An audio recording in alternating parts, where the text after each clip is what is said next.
Olá, amigos. Bem-vindos ao ano de 2024 e bem-vindos à nossa programação do estudo da obra Recordações da Mediunidade.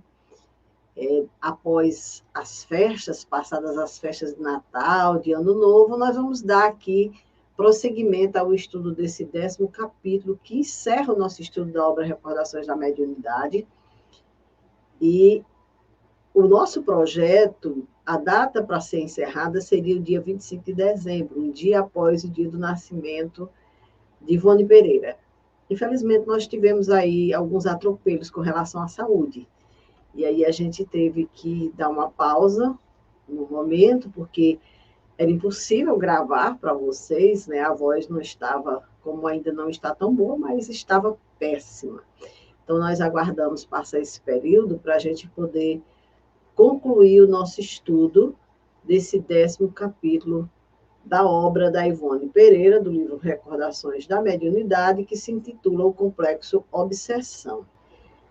Então, nós tivemos o estudo anterior com o Jorge André, que nos falou sobre esse complexo obsessão, nos trouxe, inclusive, os casos que a Ivone cita na obra, falou a respeito deles, algumas situações, e nós escolhemos aqui conversar sobre o início desse capítulo, onde a dona Ivone chama a nossa atenção, nós espíritas, né, trabalhadores da casa espírita, da seara espírita, com relação a uma questão que diz respeito ao processo obsessivo, onde ela diz que deveriam existir espíritas especializados nos casos de tratamento de obsessão. E eu concordo com a dona Ivone, realmente não é uma especialização para a gente saber tudo sobre isso, não, não se trata disso. Mas estudar, aprofundar o estudo nessa questão, conhecer verdadeiramente os processos obsessivos, porque é como ela diz, essa ciência não vai se limitar à teoria, não é só o estudo. Muito ao contrário, requer que seja paciente e acurada a observação em torno dos casos de obsessão. E olha, a gente não vai ter muita dificuldade de ter casos para observar, não, porque nas casas espíritas nós estamos a todo momento nos deparando com situações dessa natureza, de pessoas que estão vivenciando processos obsessivos. O doutor Bezerra de Menezes, inclusive, alerta que nós estamos num momento muito grave na humanidade, porque a humanidade está sintonizando, assim, inconscientemente com o mundo espiritual, a obsessão está campeando.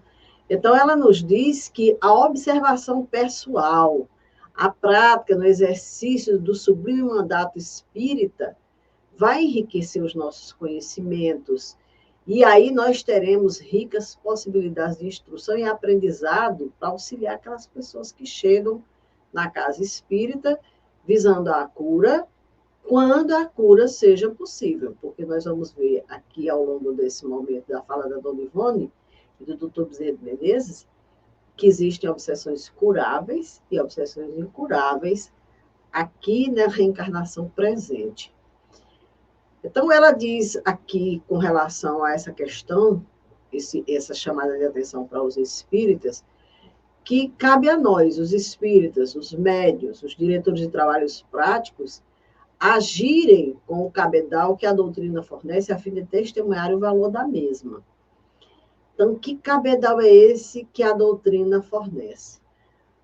Nós temos as obras da Ivone Pereira, nós temos as obras de André Luiz, de Manuel Flamengo de Miranda e outros autores. Eu cito esses três porque são os três que eu mais visito no estudo, que se referem basicamente com relação às questões obsessivas, como que as equipes trabalham no mundo espiritual, os espíritos que estão ali no auxílio, no amparo, na organização dos trabalhos de auxílio, e também como trabalham os nossos irmãos nos processos obsessivos, nos processos de vingança, as situações vivenciadas por eles no passado, as vinculações que acontecem também em função das nossas sintonias.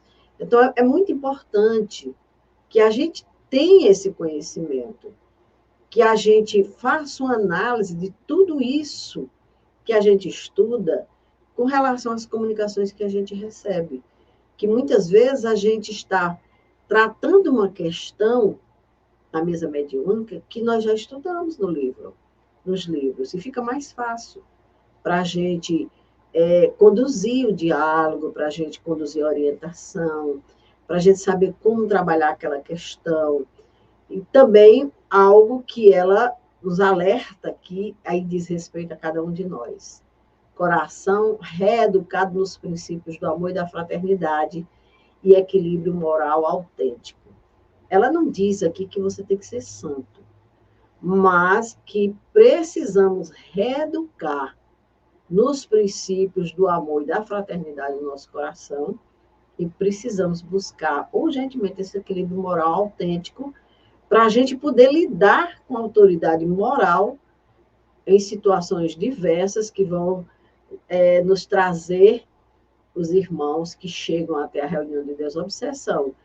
Porque sem isso, como é que a gente vai se impor pelo exemplo, pela pureza de sentimentos, diante desses irmãos e convencê-los à reforma moral, se nós ainda não conseguimos realizar a nossa? Continuando, Ivone diz que esses trabalhos são fruto de uma comunhão sublime entre médios, diretores de sessões e guias espirituais sob o patrocínio do Cristo de Deus. Então, não é um fato isolado, não é só a equipe do centro que vai para o centro naquele horário, senta em redor daquela mesa, faz uma prece e as coisas começam a acontecer. Não é só isso. Existe uma comunhão sublime, como ela diz, entre os médiuns, entre os diretores de sessões, as pessoas ali que estão em torno da mesa, e os guias espirituais sob o patrocínio do Cristo de Deus. Nós nem temos ideia da ciência que se opera do lado de lá, dos trabalhos que são realizados. Nós não temos, muitas vezes, a evidência para a gente perceber o que está sendo realizado pelo mundo espiritual, como que eles conseguem trazer até nós aqueles obsessores, como que eles conseguem manter aquelas criaturas depois na casa espírita, em tratamento, em amparo, em assistência, de que forma a equipe pode auxiliar nesses momentos de assistência espiritual. Então, tudo isso é importante, e é através do estudo que a gente vai formando essa base sólida, e aí, com certeza, a gente vai ter uma comunhão, um entendimento maior no momento do trabalho, tanto conosco como com as equipes espirituais, que vão saber que para aquele grupo eles podem levar aquela situação, porque aquele grupo conhece, aquele grupo estuda, aquele grupo procura entender aquelas questões para melhor auxiliar. Então, o esforço primeiro é nosso, para que depois as coisas aconteçam. Porque às vezes as pessoas dizem assim, eu já ouvi muito isso. Eu já estou há mais de 10 anos na mesa mediúnica, mas sabe, é tudo tão, não acontece nada, não melhora nada, não tem nada de especial, porque as pessoas querem que o mundo espiritual traga algo especial. Como que eles vão trazer algo especial para um grupo que não se estrutura, que não estuda, que não tem conhecimento, que não tem discernimento das questões que ali são tratadas? Então, quando o grupo começa a se voltar para esse trabalho, para essa busca, para essa melhoria íntima, para essa reforma moral, aí sim a espiritualidade entende que é o momento de trazer algo mais substancial, um trabalho mais sério. E o grupo vai saber, vai sentir. Poxa, os trabalhos agora estão. Por quê? Porque a espiritualidade está investindo no grupo. Então, nesse sentido, a Ivone nos fala da mediunidade como um processo que nós já sabemos, que é um processo espontâneo, não deve ser provocado. O médium da reunião de desobsessão, ele não deve ir para a reunião de desobsessão porque ele é obrigado a ir. Porque ele tem que ir. Porque ele tem problemas sérios, graves, e se ele não for, ele vai ficar doido, ele não vai dar certo na vida dele, porque isso são informações que muitas vezes os médiuns recebem em determinadas casas, que não têm o conhecimento, e que faz com que aquela pessoa que está ali em total desequilíbrio, em total desarmonia, sem nenhum interesse de realmente auxiliar, de participar daquele trabalho no campo do bem, essa pessoa não vai favorecer ao crescimento do grupo, nem também a sua faculdade mediúnica. Porque, como diz os espíritos, e nessa fala da Ivone, ela deixa muito claro, a mediunidade, a faculdade mediúnica, não atinge o grau necessário à possibilidade do desenvolvimento normal no ano ou em 10, mas através de etapas reencarnatórias. Então, é um processo. Não tem um tempo, não. Você começa a desenvolver, daqui a um ano você é um médium. Não, isso aí vai depender muito do seu esforço, da sua dedicação, do grupo que você está inserido. E aí existem aqueles médios que já trazem uma trajetória espiritual de reencarnações passadas, de vivências no campo da mediunidade, em que tudo é mais simples, é mais fácil, e que já começa a manifestar a sua mediunidade de uma forma mais rápida. Existem aqueles que ainda estão ali naquele processo lento, que as coisas não acontecem assim. E ela nos diz, através dos espíritos que auxiliam, que esses médios não possuem ainda no perispírito o necessário equilíbrio de forças para o fenômeno da transmissão mediúnica. E nada mais será que um aparelho defeituoso, que tende a se aprimorar com o tempo. Então, se a pessoa não traz ainda o necessário equilíbrio perispiritual para esse trabalho, vamos dizer que ele esteja iniciando na sua reencarnação o contato com a mediunidade, ele não está pronto ainda. Então, com certeza, vai ser um aparelho defeituoso no sentido de que ele não vai filtrar a comunicação da forma como um médium experiente. E aí, muitas vezes, o nosso olhar vai achar que é justamente isso, que a mediunidade dele não dá resultados, é um aparelho defeituoso. Só que essa faculdade, como diz a Ivone, ela não vai ser desenvolvida e nem vai dar frutos de imediato. O paciente será sempre como que anormalizado por causas mórbidas indefiníveis, visto que ainda não existe a sua possibilidade. Então, pessoas que chegam na casa com adoecimento mental, com processos de desarmonia espiritual, e as pessoas dizem assim, bota na mesa mediúnica que melhora. Não melhora, de maneira nenhuma. Essa faculdade não vai ser desenvolvida. E é como os espíritos dizem, vai ser sempre anormalizado por causas mórbidas indefiníveis.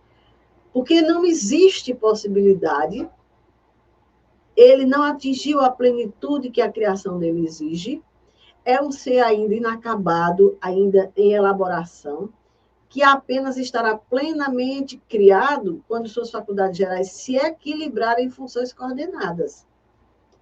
Então, é quando o médium começa a se esforçar pela sua melhoria, pela sua transformação moral, pelo seu equilíbrio.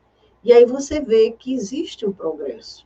Mas, necessariamente, não é aquele progresso que nós vimos aí, por exemplo, um Chico Xavier da vida, que aos 4 anos já trazia a capacidade de ver os espíritos, de ouvir os espíritos, de informar o que os espíritos diziam para ele, porque ouvia, e tudo mais. Esse espírito já era um espírito trabalhado em outras vivências reencarnatórias, e estava aqui para um mediunato, para uma missão.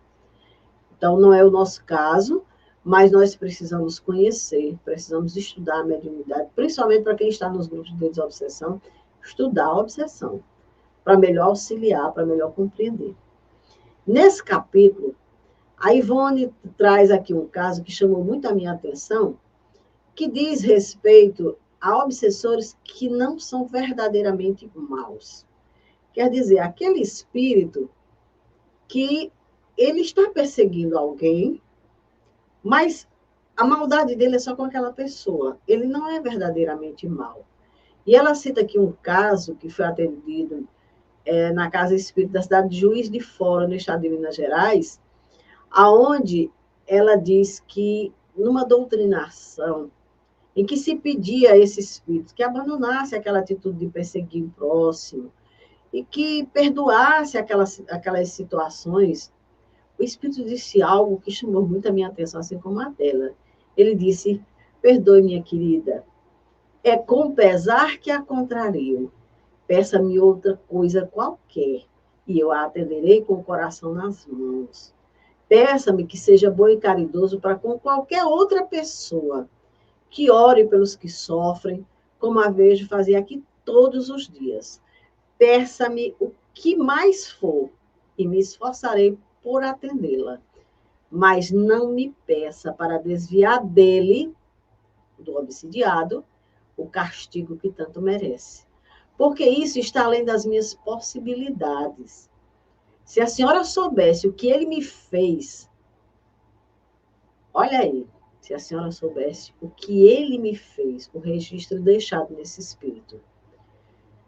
E aí ele continua, da sua pessoa, isto é, a senhora, tão meiga para mim nas suas orações, tão afetuosa, tão boa para os meus companheiros de desgraça, eu gosto muito, muito mesmo. Ser-lhe eternamente grato pelo bem que me vem prestando. Estarei pronto a servi-lo em qualquer emergência que ele puder ser útil, mas a ele não. Eu o odeio com todas as forças do meu coração trajado pela maldade dele, e não o pouparei. Então, estava ali um espírito ferido, magoado por uma situação que aqui não cabe a gente julgar, porque às vezes a gente diz assim, mas faz tanto tempo, como é alegado muitas vezes, nós fazemos isso nas nossas reuniões. Mas como será que reagiríamos se a situação estivesse ocorrido conosco ou com um ente querido nosso, né? Então, esse espírito, ele tinha uma índole boa. Ele foi levado a essa situação pelas atitudes sofridas. E aí ele passou praticamente um ano sendo assistido, sendo amparado, sendo ouvido, para depois ele se render à evidência de que o perdão realmente era o caminho mais exato para ele. Porque na revolta ele dizia que somente 2 lugares assentariam bem como residência para essa criatura: o hospício, onde presentemente se acha, ou a cadeia, pois a ambos eu conheci por culpa dele. É um miserável, acredite, é pior do que eu e merece o que está sofrendo. Então era um espírito que achava que a justiça tinha que partir da mão dele. Porque se Deus permitiu que ele passou pelo que ele passou, então Deus não está olhando muito para essa questão e cabia a ele vingar. Não entendia das leis de causa e efeito, de ação e reação, que possibilita que a gente sofra, que a gente passe por situações adversas, porque temos débitos com a lei. Porque no passado nós passamos por situações como essas. Então, ele, depois de um ano de visitas frequentes ao centro, de doutrinações, de muita oração, de muita prece, ele realmente se conscientizou de que deveria deixar de lado a perseguição, entregar nas mãos de Deus, e mesmo assim ficou ainda 2 anos na casa estudando, aprendendo. Isso é muito importante a gente estudar e entender, por isso que é importante estudar da obsessão, porque muitas vezes esses espíritos ficam nas nossas casas espíritas, estudando conosco, nos observando. A obra Memórias de um Suicida traz interessantes informações sobre essa questão. Então, ele não era dos mais endurecidos, daqueles que chegam realmente ameaçando e tudo mais. Ele tinha um coração bom para outras situações. Ele até se colocava à disposição de auxiliar a outras pessoas, mas aquela criatura, não, de maneira nenhuma. Então, a Ivone nos diz que, dentre essas situações, e nós aprendemos isso com Emmanuel, com André Luiz, com Manuel Flamengo de Miranda, os espíritos são unânimes em nos orientar nesse sentido, de que o exemplo que nós, como médios, damos, a paciência e o amor são fatores indispensáveis ao bom êxito dos trabalhos de cura de obsessão. E chama a nossa atenção para que a gente não julgue que qualquer entidade que chegue ali se converta só porque a gente tem aquela conversa naquele momento com ela, como se fosse uma coisa mágica que acontecesse. De maneira nenhuma. Muitos daqueles espíritos precisam voltar muitas vezes à conversa, ao diálogo. Alguns saem dali para reencarnar imediatamente, porque a reencarnação para eles é o que vai atenuar aquela situação, mas ainda muito revoltados, muito cheios de ódio, desejo de vingança. mas, acima de tudo, a observação do Evangelho, de Kardec, dos Espíritos, de que nada se conseguirá se o próprio obsidiado não auxiliar a cura, procurando reformar-se moral e mentalmente, corrigindo suas imperfeições e reagindo contra as sugestões maléficas do opositor. Então, se nós temos um caso na casa espírita, para acompanharmos, para dar suporte, para auxiliar, a primeira coisa que a gente precisa é conscientizar a essa criatura e a essa família da necessidade dessa renovação moral e mental. Porque, do contrário, pode até acontecer que aquele espírito seja auxiliado, seja amparado, mas a situação torne a acontecer porque a criatura mentalmente continua com os mesmos processos e daqui a pouco ela está atraindo outro tipo de entidade, nesses casos, né? Também nos fala que, dentro desse processo, a gente precisa conhecer sobre o passe, sobre a água fluidificada. Veja como é importante o estudo. Porque existem processos obsessivos, eu acredito que a maioria deles, o obsidiado, ele fica impregnado dos fluidos daquele espírito que quer prejudicá-lo. O passe vai neutralizar, vai auxiliar, retirar aquela carga pesada. Claro que o ser tem que buscar por si essa melhoria, essa transformação, mas essa higienização a espiritualidade faz através do passe. Água fluidificada, que também vai restabelecer o nosso organismo, porque, como Kardec diz, é uma molécula sã que vai substituir uma mal sã, e a gente vê o resultado disso em poucos dias, quando a criatura se esforça, quando a equipe de trabalho também é sintonizada com o bem, e quando tudo se cumpre conforme as orientações dos espíritos. Então, com certeza, são processos em que a gente vai trabalhar juntamente com a espiritualidade, com a família, e não me esquecendo que existem obsessões que são tão graves que muitas vezes a gente não pode prometer para a pessoa que, pronto, chegou aqui, o caso vai ser resolvido. Não é assim. Existem situações demoradas, que o tratamento é demorado, que exige tato, existe habilidade da criatura que está em contato com aquela entidade, para saber conduzir o diálogo, para despertar reflexões naquele espírito. E com isso, e trabalhando, porque é como se você estivesse num confronto com um ser extremamente inteligente. Muitos daqueles espíritos são extremamente inteligentes, são maldosos. Então, muitos não aceitam que você esteja ali, como eles sempre acham, em defesa de alguém que lhes fez o mal. E muitos não entendem que nós também estamos em defesa deles. Porque aquele tempo que está sendo gasto naquela perseguição é também um tempo de atraso na evolução deles. É um tempo gasto inutilmente porque vai trazer uma sobrecarga de dor, de sofrimento para o futuro, quando eles poderiam já ter avançado. Então, tudo isso é importante e é a partir do estudo das leis que regem o universo, das leis morais, das leis de Deus, do Evangelho, e dessas informações trazidas por esses nossos amigos, que nós estaremos aptos a realizar um bom trabalho de desobsessão. Adiantando no capítulo, a Ivone nos fala a respeito da variedade de tipos de obsessão que são impressionantes aos olhos do bom observador. Isso quem lida com o processo obsessivo sabe.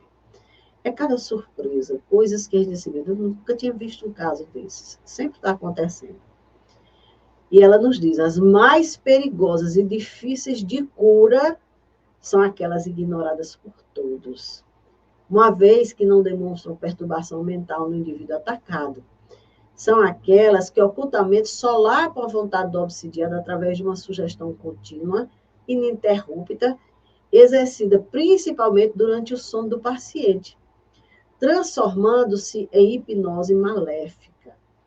Então, nós não temos noção do quanto de pessoas que estão envoltas nesse tipo de obsessão, de entidades silenciosas, que não se mostram, que aproveitam o momento do sono, daí a importância da preparação quando se vai dormir, aproveita o momento do sono para hipnotizar as pessoas, para perseguir, para fazer com que essas pessoas, aparentemente, na vida de relações, esteja tudo bem, não está acontecendo nada, a não ser aqueles registros de pesadelos que as pessoas têm noturnamente, acordam, pesadelos horríveis, coisas da natureza, muitas vezes são encaminhadas para o auxílio psicológico e deve ser feito, mas a questão espiritual precisa ser cuidada.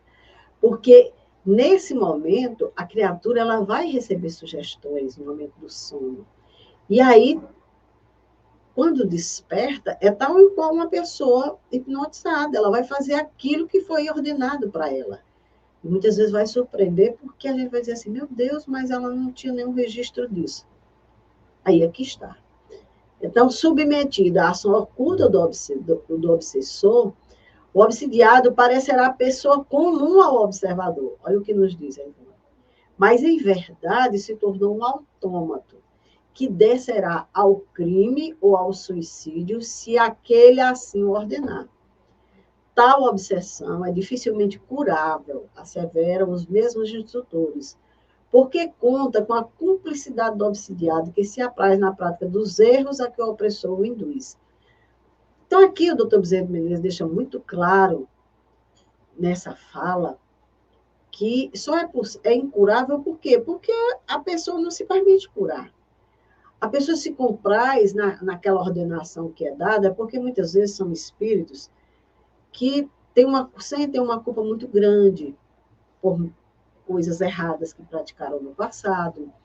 E aí, nos momentos de sono, são perseguidos por aqueles inimigos que são muito intelectualizados, que sabem como manusear a mente sem se manifestarem, sem se apresentarem para não levantar suspeita. E esses espíritos ordenam. Por quê? Porque encontra naquela criatura o campo aberto à culpa. Eu realmente sou uma pessoa que não mereço ser feliz, eu não mereço viver, eu não mereço isso, eu não mereço aquilo. Esse é o campo fértil para esses espíritos, que realmente ordenam, não merece. E você vai fazer isso, isso e isso. E às vezes a criatura acorda e daqui a pouco está tendo atitudes que ninguém entende. É justamente isso. E por isso que é uma obsessão dificilmente curável, porque a pessoa não se permite curar. E aí é que está a necessidade de um trabalho conjunto da espiritualidade, da ciência médica, psicológica, psiquiátrica, tudo junto, para auxiliar a criatura. Então, Ivone fala aqui de algumas obsessões violentas, facilmente curáveis, e obsessões aparentemente pacíficas, absolutamente incuráveis. O Jorge comentou o caso de um menino que há cerca de 10, 12 anos já não andava mais, sentia muitas dores no corpo. E chegando ao centro espírita foi constatado, e logo que ele adentrou, os médicos já viram que ele trazia alguém montado nele como se ele fosse um animal. E essa criatura, na verdade, era um escravo do passado, que havia sofrido, mas que com a doutrinação, tudo bem. Logo, logo ele foi encaminhado, ele foi conduzido, a criatura se restabeleceu, apesar de tantos anos de sofrimento. Então, para o olhar de quem chega na casa espírita e percebe aquela situação, era uma obsessão grave. Mas foi fácil. O doutor Bezerra Menezes mesmo disse, não, isso aí é simples, reúne o grupo, apliquem passes, façam as evocações, orientem o espírito, que isso aí vai ser resolvido. Mas foram acontecendo outras sugestões. Situações de pessoas que chegavam se manifestando com brincadeiras, com coisas dessa natureza, com fenômenos que a gente olha e diz, isso é grave? Sim, é grave. A gente está vendo o resultado ali. Mas esses espíritos são de fácil doutrinação. Mas o Jorge falou também sobre o caso de um padre, Falou também sobre o caso de uma jovem, que eu não vou repetir o caso, porque ele colocou muito bem, e basta que se reveja o vídeo anterior para você ter noção disso, em que aparentemente, vamos dizer assim, não era tão grave quando começou, mas se tornou por quê? Porque a criatura tinha um débito grande com a lei, a criatura tinha um sentimento de culpa muito grande consigo também. As criaturas que estavam por trás disso aí eram criaturas que não se manifestavam, não falavam sobre a situação, não vinham para discutir os casos. E aí, justamente nesse momento, é que a coisa fica mais complicada, porque é como os espíritos dizem, essas obsessões silenciosas, elas são um perigo muito grande. Muitas vezes, a criatura que está por trás é alguém que traz em si uma tendência tão negativa, tão inferior, em relação àquele outro ser, por situações que a gente não imagina. Basta que a gente veja os quadros que hoje acontecem em nossa sociedade, situações tão terríveis, que a gente diz, meu Deus, como é que isso acontece? Um dia essas criaturas voltam para se recompor diante da lei. E às vezes voltam com os seus algozes, que a gente chama de algozes, aqueles que sofreram aquela ação, que não perdoaram, que estão ali querendo vingar, muitas vezes silenciosamente, trabalhando só no seu objetivo, e infelizmente a lei não interfere, porque precisa que cada um aprenda a lição necessária à vida, à sua melhoria, à sua transformação. Agora, com certeza, uma hora a lei vai interferir, porque ninguém vai pagar, como Jesus disse, é ceitil por ceitil que se devolve à lei.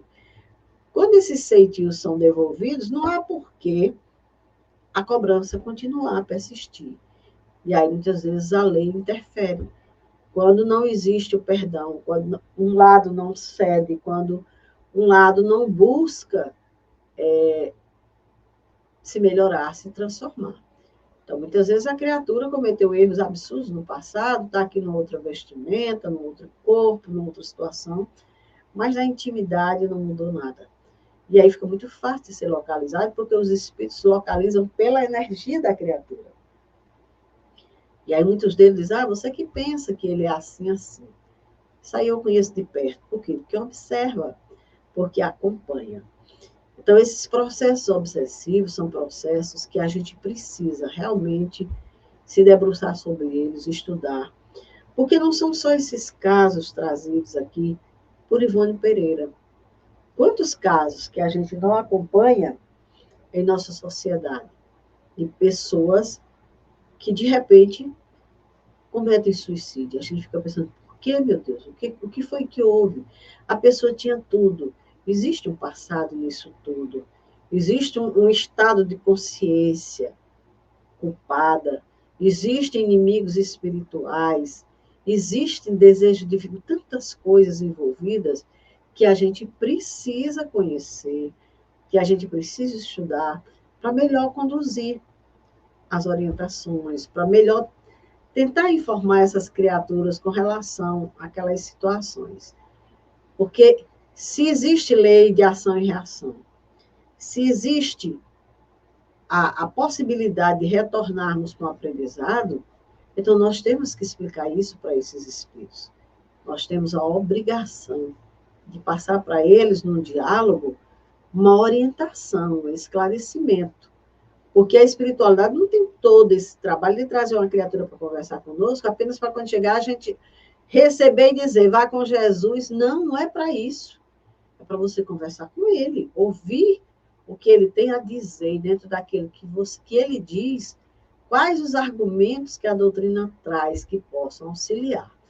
Então, por isso a Dona Ivone nos chama a atenção para que a gente estude, que seria muito bom se existissem especialistas em obsessão nas casas espíritas. Mas, infelizmente, tem muita gente dentro do movimento espírita, dentro da casa espírita, que trabalha na reunião mediúnica e que desconhece a realidade espiritual.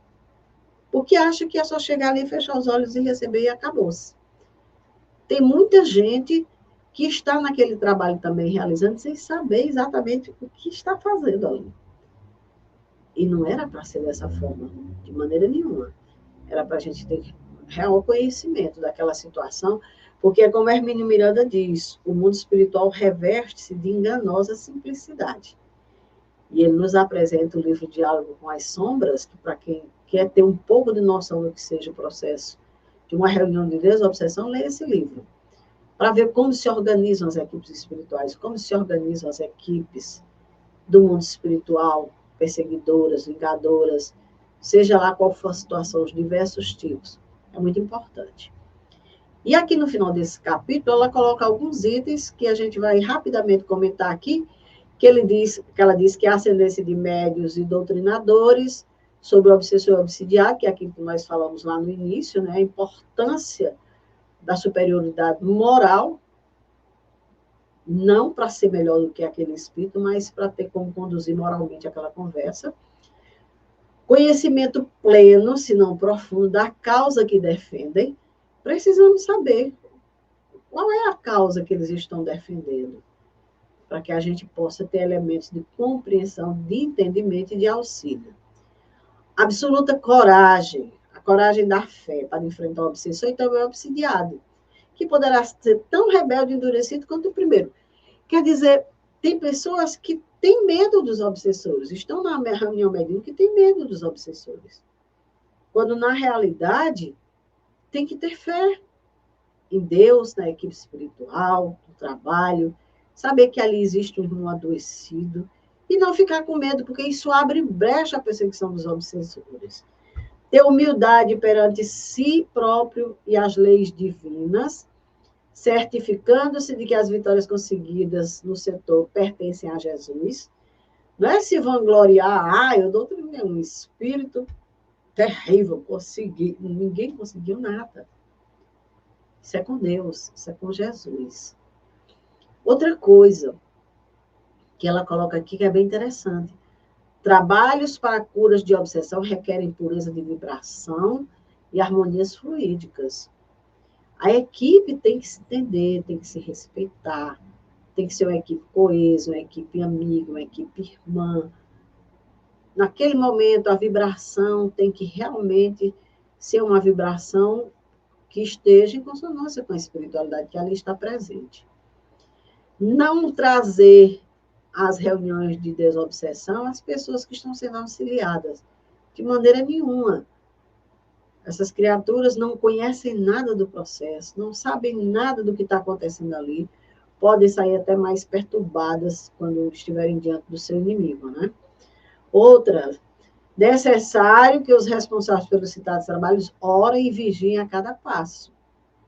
Se nós estamos numa equipe dessa natureza, nós temos que estar vigilantes, porque muitas vezes esses espíritos, quando eu falo isso, não é para assustar, mas é para esclarecer. Esses espíritos passam a nos seguir, a nos observar. Será que ele é isso mesmo que ele está dizendo aqui? E aí vão observar a nossa vida. E muitos deles voltam e dizem, engraçado, né? Tu faz isso e isso aqui, diz isso aqui, mas lá fora tu faz aquilo e outro mais. Por quê? Porque estamos sendo observados. Como diz Paulo, observados por uma nuvem de testemunhas. Orientar, como nós já falamos, o obsidiado a se renovar diariamente, no trabalho perseverante de autodomínio ou autoeducação. E se diante do trabalho a gente perceber que um médium não está se conduzindo convenientemente perante a doutrina, que estiver com sinais de obsessão, suspender a participação dele no trabalho. Não tem sentido essa pessoa permanecer, é como se fosse uma UTI a desobsessão. O que faz uma pessoa que não entende nada ou que está adoecido ali dentro, precisando de ajuda? Ele precisa ser retirado.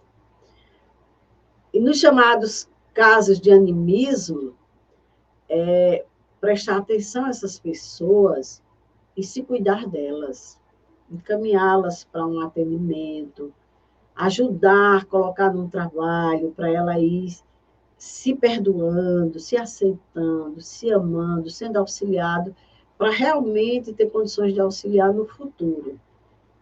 Então, são orientações que ela fecha esse capítulo e que nós estamos passando aqui rapidamente, mas, como sempre, estamos pedindo, não dispensa a leitura. São muitas as informações que a Ivone traz. A gente lista aquelas que acha que é importante, mas, de repente, a leitura vai despertar em vocês outras situações para que vocês possam tirar dúvidas. De repente, até tem alguma situação que está aí duvidosa e que a leitura vai esclarecer. Então, meus amigos, nós estamos aqui concluindo o estudo dessa obra. Nós estamos agradecidos a Deus por esse grupo que aceitou essa proposta. Não fechamos aqui o nosso contato. Nós vamos continuar com o nosso grupo aberto para quem quiser perguntar, tirar dúvidas sobre esse capítulo. Por favor, fique à vontade. Nós vamos marcar um dia, desculpem, para o nosso encontro final, presencial, para que a gente tire algumas conclusões, para que a gente converse. E eu vou deixar com vocês, vou colocar junto, anexar logo em seguida a esse vídeo, um formulário. Se, por favor, puderem, respondam. É importante. É como uma avaliação do que foi esse trabalho, do que foi esse curso, do que poderá vir a ser no futuro. E se vocês responderem, nós vamos ficar muito felizes.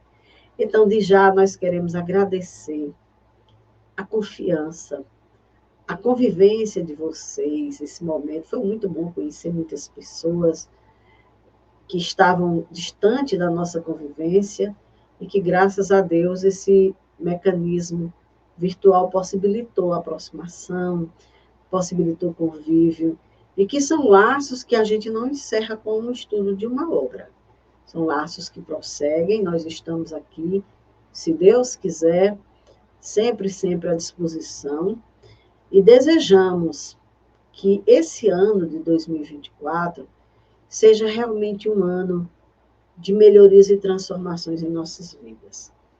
Que a gente não desista nunca de ir adiante no nosso aprendizado, nos nossos conhecimentos da nossa realidade espiritual, porque somos espíritos.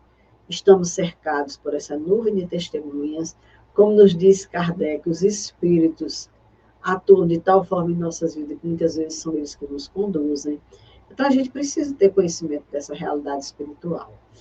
Isso é bom para nós, para a nossa vida de relação, para a nossa vida psíquica, para a nossa vida espiritual, para a nossa vida como um todo. Então, que todos que nos acompanham, que estão conosco, recebam de Deus as bênçãos necessárias para mais esse ano. Que a paz reine no coração de todos, a harmonia, a tranquilidade, a serenidade. E muito agradecido a todos vocês, ao amigo Jorge, ao amigo Fabiano, e a todos aqueles que participaram do nosso encontro, que nós tivemos aí, o Adercleison, a Patrícia, tivemos a Edna. Foram momentos muito bons, que nós esperamos repetir. Então, por favor, respondam a nossa avaliação, para a gente se situar como será em 2024 a nossa caminhada nesse trabalho de divulgação da doutrina espírita. Um grande abraço em todos, muita paz. Eu vou colocar também lá no grupo uma enquetezinha para a gente ver qual o melhor dia para a gente se reunir para debatermos esse estudo e conversarmos a respeito. Muita paz, bom 2024 para todos.